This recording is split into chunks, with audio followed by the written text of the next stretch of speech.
민수기 14장은 이스라엘이 광야 40년을 하게 된 그 배경, 그 이유가 14장에 등장하죠. 그것은 가나안 땅을 정탐한 그 보고를 듣고 이스라엘 백성이 하나님을 원망합니다. 불평합니다. 그죠? 뿐만 아니라 불신합니다. 이스라엘이 광야에서 행한 8가지 죄악, 광야 40년 동안 8가지 죄악이 있죠. 그 중에 가장 많은 게 원망, 불평입니다.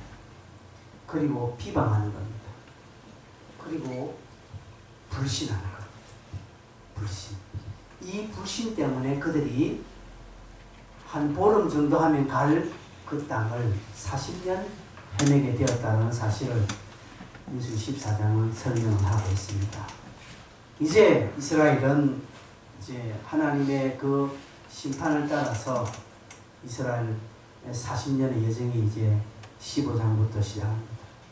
이 15장, 16장, 17장, 18장, 19장까지가 이스라엘의 가나안 여정 제2년부터 39년까지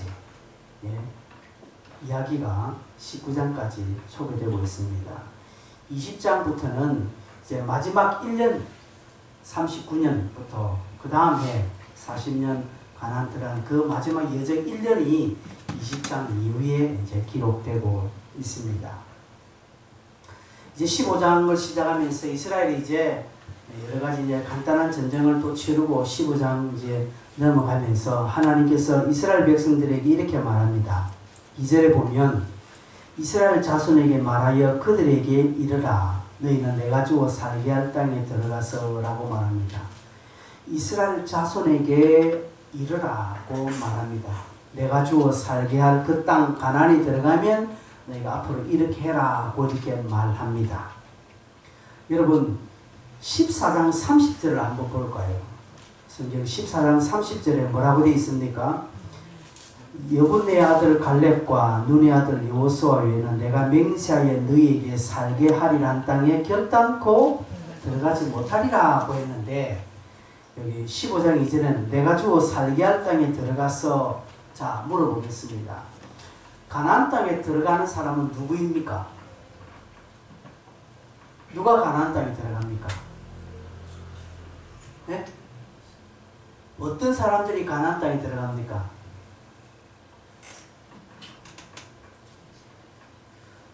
가나안 땅에 들어가는 사람은 여호수아와 갈렙을 비롯하여서 20세 미만으로 광야에서 출생한 자들은 다 들어갑니다. 20세 이상 출애굽한 자들은 광야에서 다 죽습니다. 그러면 오늘 15장 이전의 말씀은 지금 누구에게 하고 있는 말씀입니까? 15장 2절에 이스라엘 자손이라 말하면서 너희가 들어가서 살 그 땅에서는 앞으로 이렇게 해라고 할 때 이 말씀은 누구에게 해당되고 있습니까? 지금 출애굽 2년째거든요. 지금 이때가 출애굽 2년 때예요. 그럼 아직까지 원망한 그 어른들은 이제 살아 있습니다. 그럼 이 말씀 누구에게 해당됩니까? 앞으로 가나안 땅에 들어갈 사람들, 20세 미만의 젊은 사람들, 그리고 앞으로 광야에서 태어날 이스라엘 백성들에게 말하는 겁니다. 그럼 이 말씀에 해당되지 않는 사람이 있지요.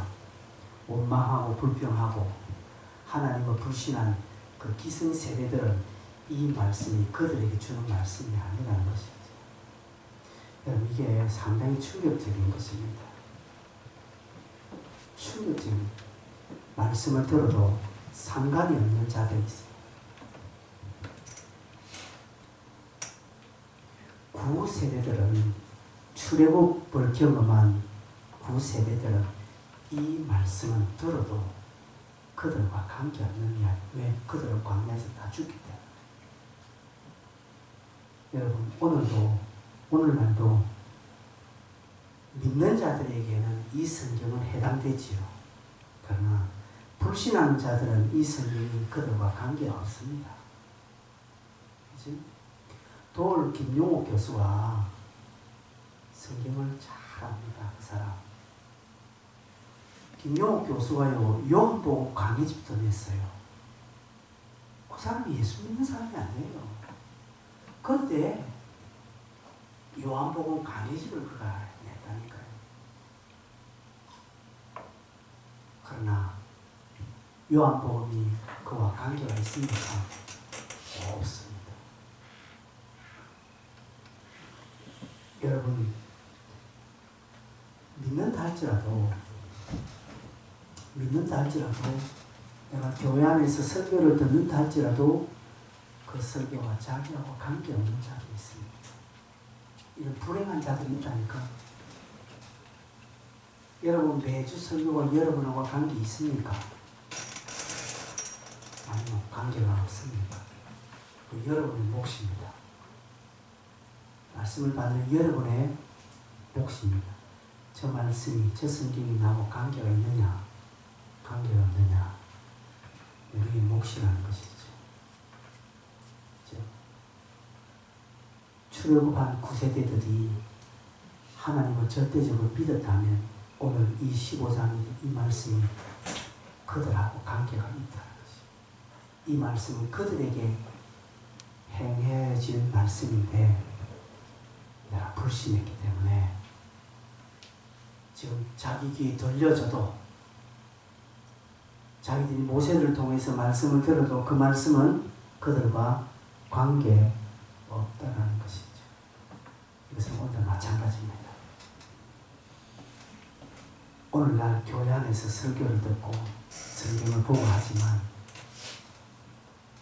저 말씀이 나와 아무 관계없는 자들이 있습니다. 그러나 어떤 자들은 그 말씀이 자기에게 관계가 되는 말씀이 있습니다. 누구요? 말씀을 붙드는 자. 말씀을 붙들고요, 말씀 앞에 과감하게 도전한 자는 그 말씀이 그에게 관계가 있습니다. 그러나 설교를 들었지만 그냥 설교를 듣고 그냥 지나가면 말씀이 그 관계 있는 말씀이 아니라는 것이죠. 그래서 오늘 제가 이 말씀을 보면서 그렇구나. 모세를 통해서 들리시는 말씀인데 광야에서 죽을 그 9세대들은 이 말씀이 참 그들하고 관계없는 거예요. 오늘날도 그럴 수 있겠구나. 오늘날도 그럴 수 있다는 거죠. 그래서 주님은 귀 있는 자는 들을지어다 라고 했습니다. 듣는 자가 복이 있는 거예요. 그래서 들으면 뭐가 생긴다고요? 믿음이 자랍니다. 믿음은 들으면서 안 돼요. 그래서 자꾸 듣고요. 또한 그 들은 말씀을 내가 붙잡으려고 딱 노력하면 이 말씀이 나를 관계 있게 여겨주시는 것입니다. 근데 그 말 들어도 별 그거 없이 난 나대로 살면 말씀은 그와 관계가 없는 것입니다. 여러분 매주마다 말씀을 붙드십시오. 우리는 말씀을 붙든다는 것이 말씀 전체를 암기하고 말씀 전체를 가지고 하루 종일 생각해라 그런 것 아닙니다. 말씀에 한 가지 주시는 교훈이나 은혜를 늘 마음에 담고 기도하고, 그죠? 그 말씀대로 한번 선택하고 그 말씀대로 한번 가보려고 발버둥 치는 거예요. 그래서 되어지면 감사하고 못 되어지면 또 하나님께 은혜를 구하고 다시 서는 것입니다. 그래서 오늘 15장 이 말씀은 가나안에 들어가는 이스라엘의 신세대들에게 주시는 말씀인데 크게 두 가지로 이야기하고 있습니다. 3절부터 16절까지는 너희들이 가나안에 들어가서 각종 제사를 드리고 제물을 드릴 때 이렇게 해라고 하는 방법이 쭉 소개되고 있습니다. 이거는 레위기를 설교하면서 지난번에 여러 번 이야기했습니다. 굳이 이걸 가지고 또 하나씩 여러분에게 말씀드리지는 않겠습니다. 그리고 여러분 17절 넘어가 보십시오. 17절 보면 또 이렇게 말합니다. 17절 18절에 여호와께서 모세에게 말씀하여 이르시되 이스라엘 자손에게 말하여 이르라 너희는 내가 인도하는 땅에 들어가거든. 또 똑같은 말하고 있죠. 이제 두 번째라는 것이죠. 그러면서 19절에 그 땅의 양식을 먹을 때에 여호와께 거제를 드리되 라고 말합니다. 너희들이 가나안 땅에 들어가서 이제 농사짓고 이제 가나안 땅의 수확을 얻었을 때에 이 수확을 얻은 것을 어떻게 먹고 또 하나님께 어떻게 드리는 이런 방법을 쭉 설명을 해놓고 있습니다. 그래서 15장은 크게 두 가지를 이야기하고 있습니다. 제사 드리는 방법. 왜? 이들은 지금 몰라요. 다 젊으니까. 그러나 위에 9세대들은 알긴 알지만 잘 모르거든요. 그들에게 하나님 다시금 이야기하는 겁니다. 가나안에 들어가면 제사를 이렇게 드리고 또 수확을 얻었을 때는 어떻게 하나님 앞에 수확물을 드리고 너희들이 또 어떻게 이것을 먹을 것인가에 대해서 설명을 쭉 하고 있습니다. 이렇게 지금 말씀하시는 이유가 뭡니까?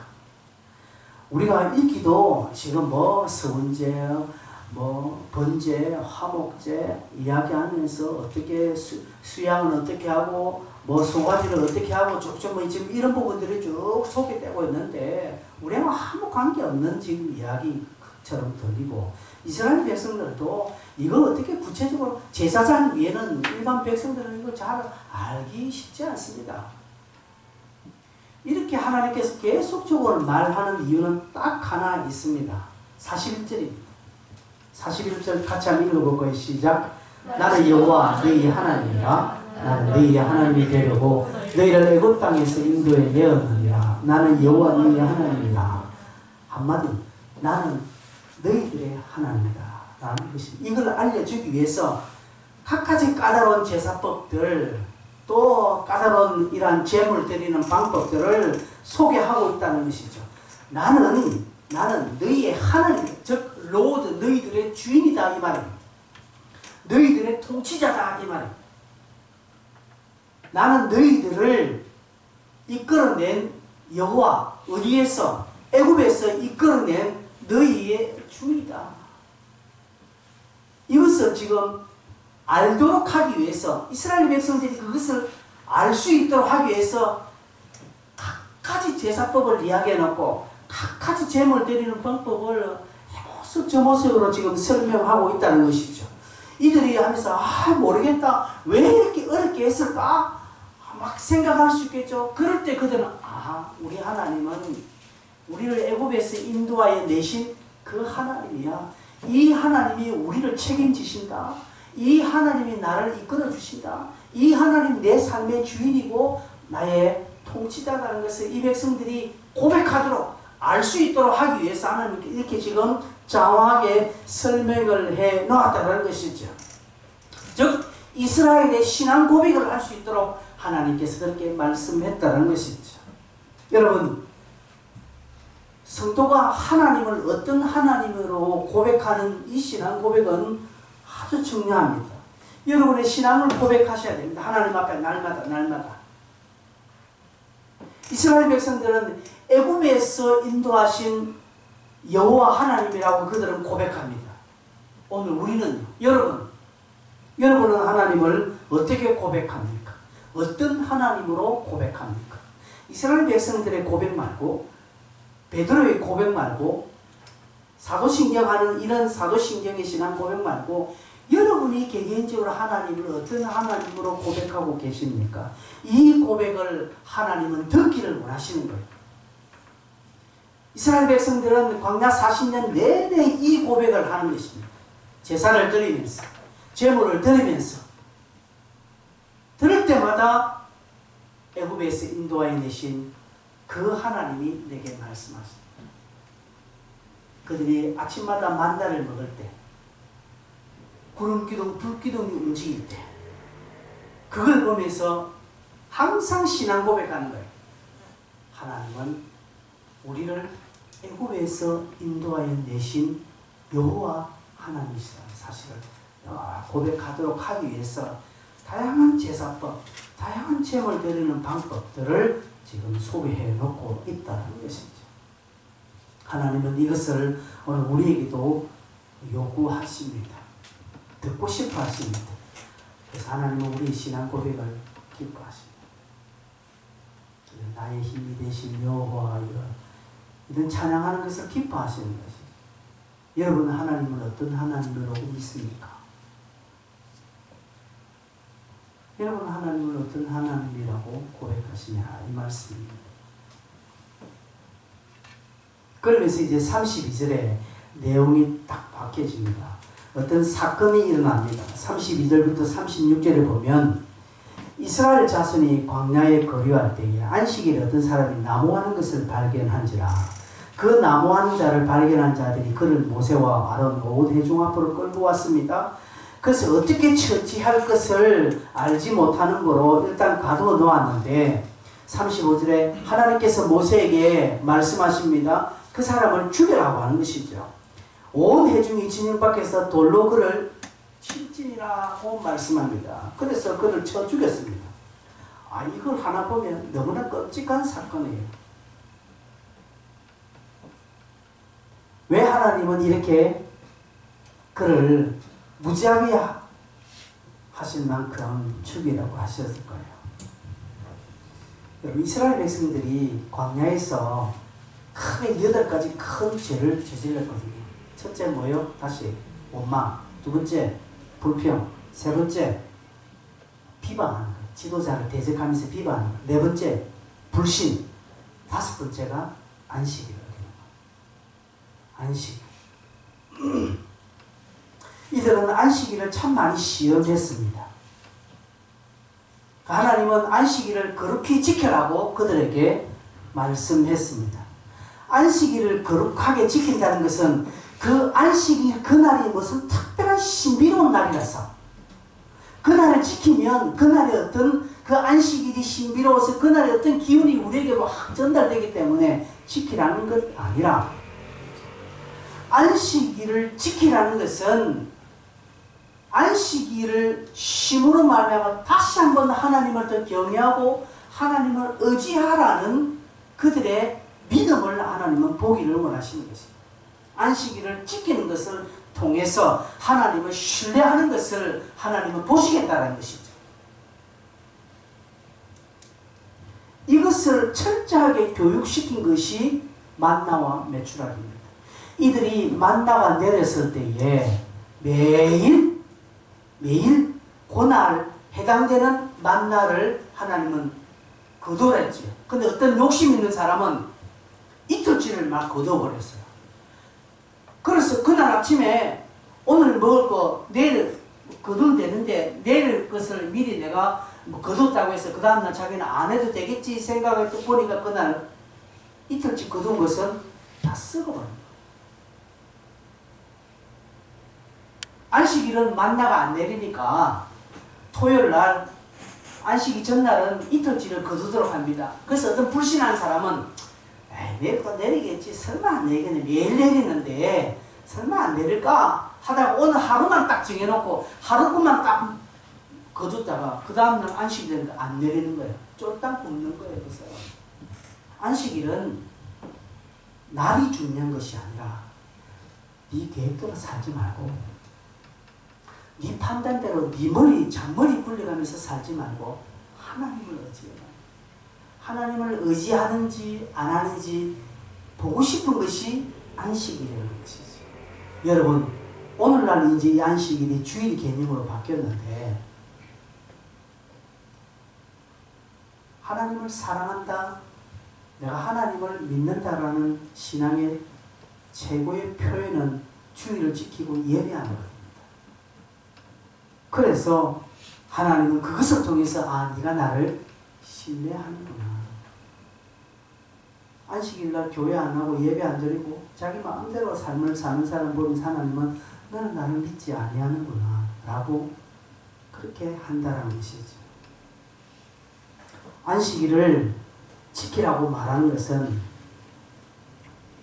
안식일은 하나님이 내 삶을 책임지신다라는 신앙의 고백입니다. 기업을 하시고 장사를 하시는 분들이 어떤 사람은 일요일 날 하루 매상이 6일간의 매상보다 더 많이 일어날 수 있는 그런 사람이 있지요. 그것을 딱 포기하고 주의를 지키고 예배하는 사람이 있습니다. 하나님 그것을 보면서 네가 나를 신뢰하구나. 네가 나를 진짜 의지하구나. 하나님께서 그렇게 여기시고 네가 주일 그 하루 매상이 앞 6일보다 더 많이 있는 것을 너도 알지만 네가 그것을 포기하고 나를 예배하고 나를 의지하구나 하나님 믿어주시면서 하나님께서 그것을 책임져 주시는 것이라는 것이죠. 이 사람이 안식일에 나무를 했기 때문에 벌 받는 게 아니에요.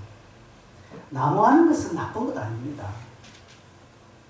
뭐가 문제입니까? 이 사람은 하나님보다 자기를 의지하는 거예요. 그것을 하나님은 징치하십니다. 샘플로 이스라엘 백성들에게 딱 보여주시면서 돌로 쳐 죽이라고 하는 것입니다.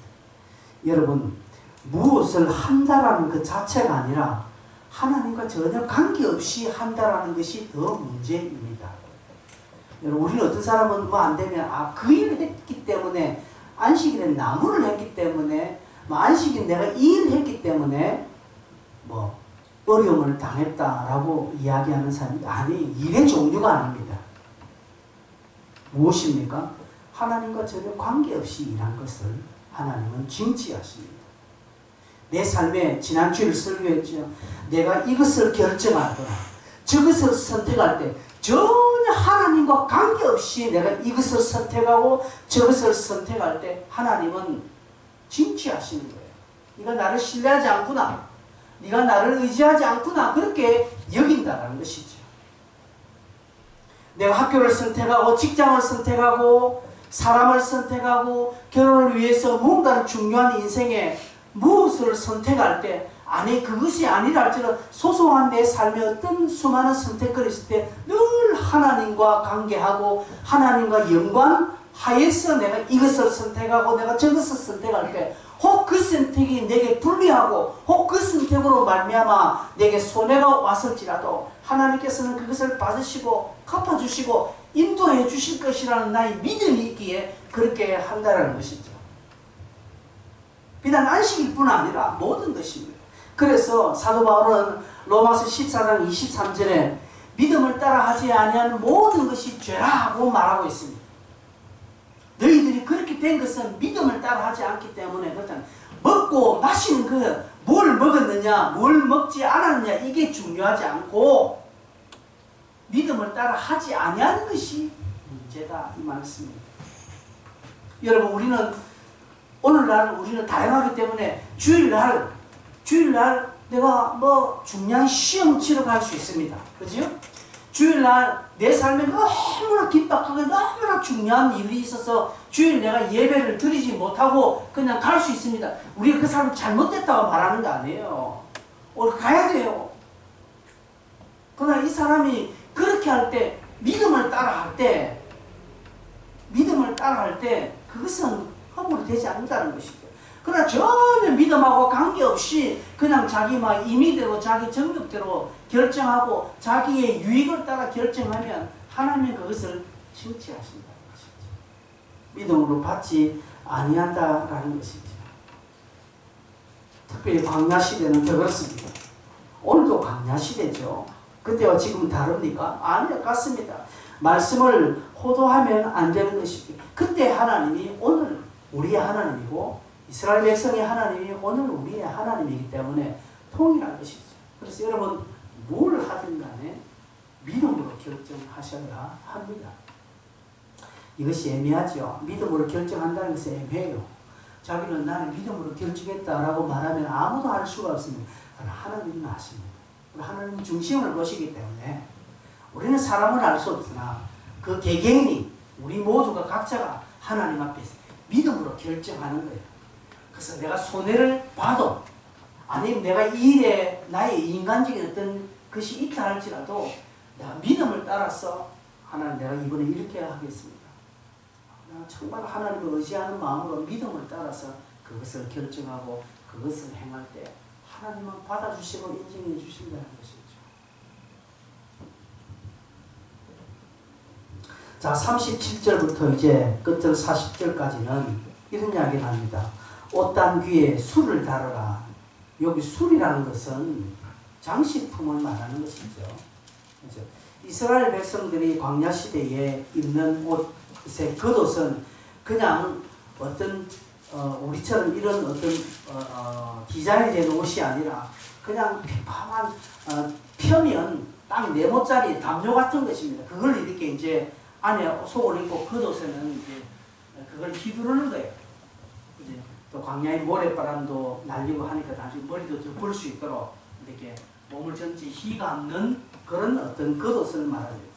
그런 겉옷 내 끄트머리에 우리 네모난 보자기 보면 양 끝자락 있죠. 거기에 장식품을 하나 다는 거예요. 다양한 모양을 달아서 그게 이제 말씀을 기록하기도 하고 어떤 경건의 표시를 냅니다. 그걸 하나님 만들어라는 것이죠. 왜 만들어라는가요? 39절 보면 여호와의 모든 계명을 기억하여 준행하고 너희를 방종하게 하는 자신의 마음과 눈의 욕심을 따라 음행하지 않게 하기 위함이라고 합니다. 그렇게 만드는 것은 마음의 눈과 욕심을 따라 음행하지 않도록 하기 위해서. 그 음행한다는 것이 달리 음행하는 것이 아니라 내 눈과 마음의 욕심을 따라 살아가는 것이 다 음행하는 거예요. 그렇죠? 이스라엘은 구름기둥과 불기둥을 보면서 만나를 보면서 자신의 옷에 내 모퉁이에 술 단 그 장식품 어떤 끈들을 다른 나름대로 그런 장식을 단 것을 보면서 또 각종 제사를 드리면서 또 제물을 드리면서 늘 기억하는 것은 하나님을 기억하는 것입니다. 지금 이렇게 말씀하시는 하나님을 늘 기록하는 것이죠. 우리가 살다 보면 내 눈에 어떤 유혹거리가 확 오지 않습니까? 내 삶에 어떤 내 마음을 혹 빼앗는 것들이 확인할 때 그때마다 이들은 뭘 생각하냐? 옷에 단 그 술을 보면서 장식을 보면서 하나님을 기억하고 믿음을 따라 선택하도록 늘 하나님을 인정하도록 늘 하나님을 우선하도록 하나님께서 그렇게 장치를 만들었다는 것이죠. 그렇게 하지 아니하고 자기 마음대로 사는 것이 다 음행이라는 것이죠. 음행은 돌로 쳐 죽이는 것이죠.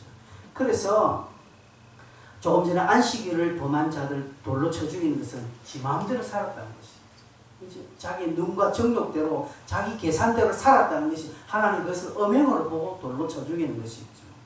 하나님과 관계없이 사는 것이 다 이것입니다. 그래서 어떤 이스라엘 백성들은 자기를 보호하기 위해서 이 술이 더 잘 보이도록 화려하게 장식하는 자들이 생겼습니다. 이것이 나중에 이제 바리새인들이 어떻게 장식하고 또 장식하고 화려하고 모든 사람이 알도록 또 크게 그래서 막 장식을 이 술을 아주 꽃 모양으로 아주 아름답게 예쁘게 막 장식해서 나는 이렇게 하나님을 기억하면서 산다는 것을 이제는 외식하는 그런 수단으로 바리새인들이 잘못 고도한 것이 생기게 되죠. 자기가 이렇게 경건하게 산다는 것을 자랑하는 수단이 되기도 합니다. 그래서 39절에 뭐라고 말합니까? 너희를 방종하게 하는 자신의 마음과 눈의 욕심을 따라 방종하지 말라는 것을 말씀합니다. 그래서 그런 것을 보면서 늘 겸손하게. 그렇죠? 우리 여자분들이 목걸이 할 때 십자가 목걸이를 많이 하죠. 십자가 목걸이를 왜 합니까? 그렇죠? 십자가 목걸이를 보면서 어떨 내가 막 화가 치밀어서 막 싸움을 하다가도 십자가 목걸이 딱 되면 알겠습니다. 그 차례입니다. 내가 지금 십자가 목걸이를 걸고 지금 못하나 이렇게 되는 거예요. 그렇죠?